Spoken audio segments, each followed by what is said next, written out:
বৰ্তমান অনিয়মিত খাদ্য অভ্যাস আৰু ব্যায়ামৰ অভাৱৰ বাবে পেটৰ গেছ বা বদহজম আমাৰ সমাজৰ এক অতি অশান্তিদায়ক সমস্যা হৈ পৰিছে। এই সমস্যাৰ অন্তৰালত কেইবাটাও কাৰণ নিহিত হৈ থাকে। পেটৰ ভিতৰত অতিমাত্ৰা জ্বালা-পোৰা বা তেলযুক্ত আহাৰ গ্ৰহণ কৰা, দ্ৰুত গতিত খাদ্য খোৱা আৰু পৰ্যাপ্ত পৰিমাণে পানী নোখোৱাকৈ থকা।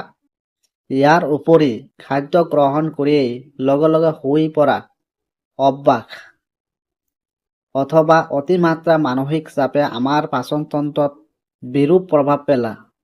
এই অস্বস্তিকৰ পৰিস্থিতিৰ পৰা পৰিত্ৰাণ পাবলৈ আমি কিছুমান ফলপ্ৰসূ ঘৰুৱা উপায় অৱলম্বন কৰিব পাৰোঁ। আদা গেছৰ বাবে এক মহা ঔষধ হিচাপে পৰিগণিত হয়। সেয়েহে আহাৰ খোৱাৰ পিছত অলপ কেঁচা আদা নিমখৰ সৈতে চোবাই খালে বা আদা চাহ খালে যথেষ্ট উপকাৰ পোৱা যায়। একেদৰে এগিলাচ পানীত এচামুচ জিৰা উতলাই সেই পানী কুহুমীয়া অৱস্থাত খালে অথবা আহাৰৰ পিছত নিয়মীয়াকৈ মুড়ি চোবাই খালেও হজম শক্তি বৃদ্ধি পায়। পেট ফুলা বা গেছৰ তীব্ৰতা হ্ৰাস কৰিবলৈ নেমুৰ ৰস আৰু অলপ বেকিং সোডা মিহলাই খোৱাটো এক কাৰ্যকৰী পদ্ধতি। তদুপৰি সদায় ৰাতিপুৱা খালী পেটত এগিলাচ কুহুমীয়া পানী খোৱাৰ অভ্যাস কৰিলে পেট পৰিষ্কাৰ হয়। কেৱল ঘৰুৱা প্ৰতিকাৰতে ক্ষান্ত নাথাকি জীৱন ধাৰণাৰ মানদণ্ড কিছু পৰিৱৰ্তন কৰিলেহে এই সমস্যাৰ পৰা স্থায়ী মুক্তি লাভ কৰিব পাৰি। আহাৰ গ্ৰহণ কৰোঁতে সদায় লাহে লাহে আৰু ভালদৰে চোবাই খোৱা উচিত, যাতে লালটিয়ে হজম প্ৰক্ৰিয়াত সহায় কৰিব পাৰে। নিশাৰ আহাৰ সদায় শুবলৈ যোৱাৰ অন্তত 2 পৰা 3 ঘণ্টাৰ আগতে গ্ৰহণ কৰিব লাগে আৰু খোৱাৰ পিছত 10 পৰা 15 মিনিট খোজ কঢ়াৰ অভ্যাস কৰিব লাগে। নিয়মীয়া যোগাসন আৰু শাৰীৰিক পৰিশ্ৰমে পেটৰ পেশী মজবুত কৰাত সহায় কৰে। অৱশ্যে এই সমস্যাটো যদি দীৰ্ঘদিন ধৰি চলি থাকে বা বুকুৰ বিষৰ দৰে লক্ষণ দেখা দিয়ে, তেন্তে পলম নকৰি বিশেষজ্ঞ চিকিৎসকৰ পৰামৰ্শ লোৱাটো অত্যন্ত প্ৰয়োজনীয়। পেটৰ সমস্যাৰ আন এটা কাৰণ হৈছে এচিডিটি। এচিডিটি মানে হ'ল পাকস্থলীত অতিমাত্ৰা এচিডৰ নিঃসৰণ। স্বাভাৱিকভাৱেই আমাৰ খোৱা খাদ্য হজম কৰিবলৈ এক বিশেষ মাত্ৰাৰ এচিড আমাৰ পাকস্থলীতে ৰিলিজ হয়। সেই ৰিলিজ যেতিয়া অতিমাত্ৰা হয়, সেই কণ্ডিশ্যনটোকে এচিডিটি বুলি কোৱা হয়। যেতিয়া সেই এচিডিটি কম পৰিমাণত হয়, তেতিয়া ৰোগীৰ টেঙা উগাৰ আহে আৰু বহু বেছি পৰিমাণে এচিডিটি হ'লে বমি ভাৱ হয় বা বমি হৈ যায়। তেনেকুৱা বমি হ'লে সাধাৰণতে অষ্টকণ্ঠ জ্বলি যোৱাৰ দৰে অনুভৱ হয় আৰু মুখৰ ভিতৰত বিকট অনুভৱ হয়। এতিয়া আহক বুজি লওঁ এই অতিমাত্ৰা এচিড ৰিলিজ কিয় হয় আৰু ইয়াৰ সমাধান কি। ৰিলিজ হোৱা এচিডৰ কাম হ'ল খোৱা খাদ্য পাচন প্ৰক্ৰিয়াত সহায় কৰা। আমাৰ শৰীৰে খাদ্য খোৱাৰ পিছত এটা এছেছমেণ্ট কৰে যে কিমান পৰিমাণৰ এচিডৰ প্ৰয়োজন হ'ব আৰু সেই পৰিমাণ মতে এচিড ৰিলিজ কৰে। আমি সঠিকভাৱে খাদ্য গ্ৰহণ নকৰাৰ বাবে আৰু অন্যান্য বহু কাৰণতে এচিডিটিৰ সমস্যা হ'ব পাৰে। এচিডিটি আজিৰ সময়ত একেবাৰে সাধাৰণ কিন্তু অতি অস্বস্তিকৰ এটা সমস্যা। বহুতে দৈনিক এই সমস্যাত ভুগি থাকে। কেতিয়াবা বুকুত জুই লগাৰ দৰে অনুভৱ হয়, কেতিয়াবা পেটত জ্বালা, টেঙা ঢেঁকুৰ বা ডিঙিত জ্বালাৰ অনুভৱ হয়। যদি ই সাধাৰণ সমস্যা যেন লাগে, কিন্তু ইয়াৰ ভিতৰত থকা কাৰণ আৰু প্ৰভাৱ বুজা বহুত গুৰুত্বপূৰ্ণ। প্ৰথমে বুজি লওঁ এচিডিটি আচলতে কি। আমাৰ পেটত স্বাভাৱিকভাৱে এক প্ৰকাৰৰ শক্তিশালী অম্ল থাকে, যাক হাইড্ৰক্লৰিক এচিড বুলি কোৱা হয়। এই এচিড আমাৰ দেহৰ বাবে অতি প্ৰয়োজনীয়, কাৰণ ই আমি খোৱা খাদ্য ভাঙি সহজে হজম কৰিব পৰা অৱস্থালৈ নিয়ে। লগতে এই এচিডে খাদ্যৰ সৈতে সোমোৱা ক্ষতিকাৰক জীৱাণুকো মাৰি পেলায়। অৰ্থাৎ সাধাৰণ অৱস্থাত এই এচিড আমাৰ বাবে উপকাৰী।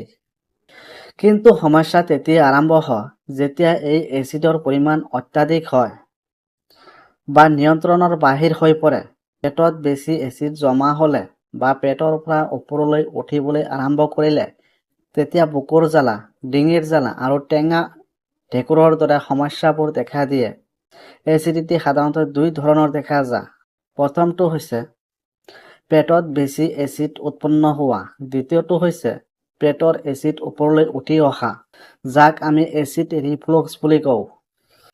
আমাৰ পেট আৰু খাদ্যনলীৰ মাজত এটা সৰু বাল্ব থাকে, যাৰ কাম হৈছে খাদ্য পেটলৈ যাবলৈ দিয়া, কিন্তু যেতিয়া এই বাল্ব দুৰ্বল হৈ যায়, তেতিয়া এচিড ওপৰলৈ উঠে আৰু বুকুত জুই লগাৰ দৰে অনুভৱ হয়।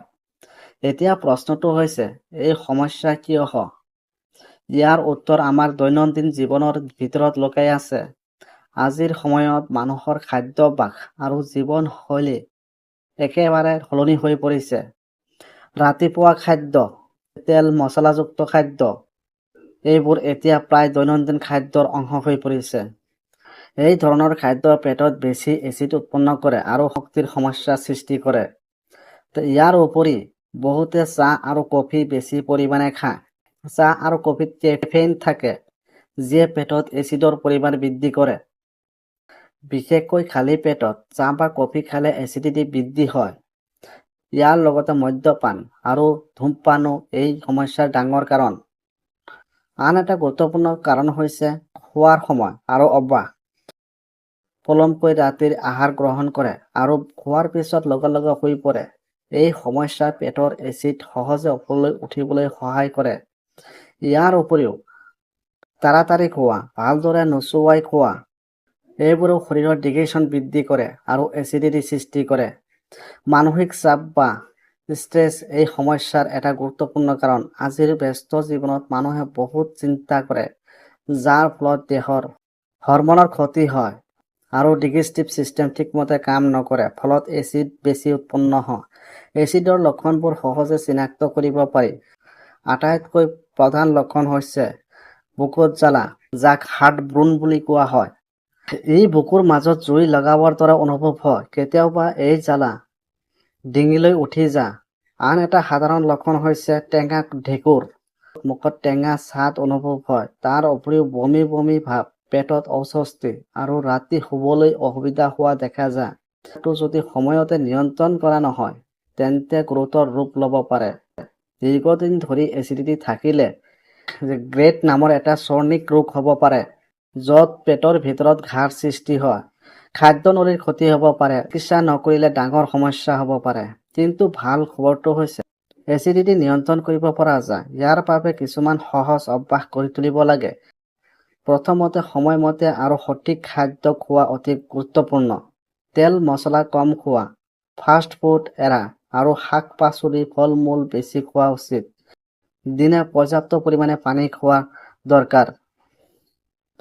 খোৱাৰ অভ্যাস সলনি কৰিব লাগে। ভালদৰে চোবাই খোৱা, এইবোৰ পেটৰ ওপৰত চাপ কমায়। খোৱাৰ পিছত লগে লগে শুই নাথাকা উচিত। অত্যন্ত 2 পৰা 3 ঘণ্টা অপেক্ষা কৰা ভাল। ৰাতিৰ আহাৰ আগতীয়াকৈ গ্ৰহণ কৰা উচিত। মানসিক চাপ কমোৱাৰ এই সমস্যাৰ বাবে বহুত উপকাৰী। মেডিটেশ্যন, ব্ৰেথিং এক্সাৰচাইজ বা সাধাৰণ খোজ কঢ়া, এইবোৰ শৰীৰৰ ষ্ট্ৰেছ কমায় আৰু ডাইজেশ্যন ইমপ্ৰুভ কৰে। দিনে অন্তত 20 পৰা 30 মিনিট ব্যায়াম কৰিলে পেটৰ স্বাস্থ্য ভাল থাকে। কিছুমান ঘৰুৱা উপায় এচিডিটি কমাবলৈ সহায় কৰে, যেনে এইবোৰে নেচাৰেল ৰেডিমেডি হিচাপে কাম কৰে আৰু পেটক আৰাম দিয়ে। সামগ্ৰিকভাৱে ক'বলৈ গ'লে, এচিডিটি এটা অপেক্ষা কৰিব নোৱাৰা সমস্যা। ইয়াৰ মূল কাৰণ হৈছে আমাৰ দৈনন্দিন জীৱনৰ ভুল অভ্যাস। যদি আমি আমাৰ খাদ্যাভ্যাস আৰু জীৱনশৈলী সলনি কৰোঁ, তেন্তে এই সমস্যাৰ পৰা সহজে মুক্তি পাব পাৰোঁ। মনত ৰাখিব, স্বাস্থ্য হৈছে জীৱনৰ আটাইতকৈ ডাঙৰ সম্পদ। সেয়েহে সৰু সমস্যা বুলি ভাবি এচিডিটিক অৱহেলা নকৰিব। আজিৰ পৰা সঠিক অভ্যাস আৰম্ভ কৰক আৰু সুস্থ আৰু শান্তি জীৱন উপভোগ কৰক। ভিডিঅ'টো লাইক কৰক, বন্ধুৰ সৈতে শ্বেয়াৰ কৰক আৰু আমাৰ চেনেলটো ছাবস্ক্ৰাইব কৰিব নাপাহৰিব। মনত ৰাখিব, আপোনাৰ স্বাস্থ্যই আপোনাৰ আটাইতকৈ ডাঙৰ সম্পদ। আজি আপুনি যি শিকিলে সেইটো প্ৰয়োগ কৰক আৰু সুস্থ জীৱন উপভোগ কৰক।